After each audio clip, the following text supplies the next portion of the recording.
ಇನ್ನು ಕನ್ನಡ ಸೀರಿಯಲ್ನಲ್ಲಿ ಅದ್ಭುತವಾದಂಥ ಅಭಿನಯ ಮಾಡ್ತಿದ್ರು ಮತ್ತು ಅತಿ ದೊಡ್ಡ ಹೆಸರು ಕೂಡ ಮಾಡಿದಂಥ ನಟಿಯರು ಕೂಡ ಹೇಳ್ಬೋದು. ಇನ್ನು ಬಂಗಾರ, ಕನ್ನಡತಿ, ಮುಕ್ತ, ಮನ್ವಂತರ, ಬದುಕು ಹೀಗೆ ಸಾಕಷ್ಟು ಸೀರಿಯಲ್ ಬಣ್ಣ ಹಚ್ಚಿದ್ರು. ತದನಂತರ ಸಿನಿಮಾಗಳಲ್ಲಿ ಕೂಡ ಒಡ ಹುಟ್ಟಿದವರು, ಚಕ್ರವ್ಯೂಹ,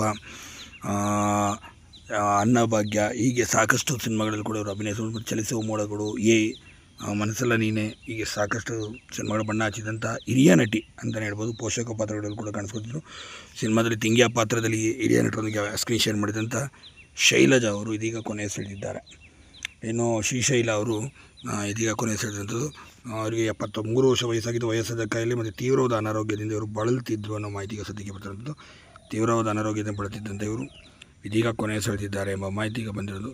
ಇನ್ನು ಸಿನಿಮಾ ರಂಗದಲ್ಲಿ ತಮ್ಮದೇ ಆದಂಥ ರೀತಿಯ ಛಾಪನ್ನು ಮೂಡಿಸಿದಂಥ ಇವರು ಎಲ್ಲರಿಗಿಂತ ದೊಡ್ಡ ಮಟ್ಟಿಗೆ ಹೆಸರು ಕೂಡ ಮಾಡಿದಂಥ ಕಲಾವಿದರು ಅಂತಲೂ ಕೂಡ ಹೇಳ್ಬೋದು. ಇಂಥ ದೊಡ್ಡ ಹೆಸರು ಮಾಡಿದಂಥ ಕಲಾವಿದರು ಇದೀಗ ಕೊನೆಯುಸಿರೆಳೆದಿದ್ದಾರೆ. ಇನ್ನು ಇವರ ಸಾವಿಗೆ ಇಡೀ ಸೀರಿಯಲ್ ರಂಗ, ಸಿನಿಮಾ ರಂಗ ಎಲ್ಲ ಕಂಬನಿ ಮಿಡಿದಿದೆ. ಮತ್ತು ಇವರ ಅಂತಿಮ ದರ್ಶನಕ್ಕೆ ಕೂಡ ಇಂದು ಜಯನಗರದಲ್ಲಿ ಸ್ವಗೃಹಕ್ಕೆ ಕೂಡ ಆಗಮಿಸಿದ್ದಾರೆ. ಬಂದರಘಟ್ಟದಲ್ಲಿರುವಂಥ ವಿದ್ಯುತ್ ಚಿತಾಗಾರದಲ್ಲಿ ಇವರ ಅಂತಿಮ ಸಂಸ್ಕಾರವನ್ನು ಸಂಜೆ 6 ಗಂಟೆಗೆ ಮಾಡಲಾಗುವುದು ಅಂತ ಅವರ ಕುಟುಂಬದ ಮೂಲ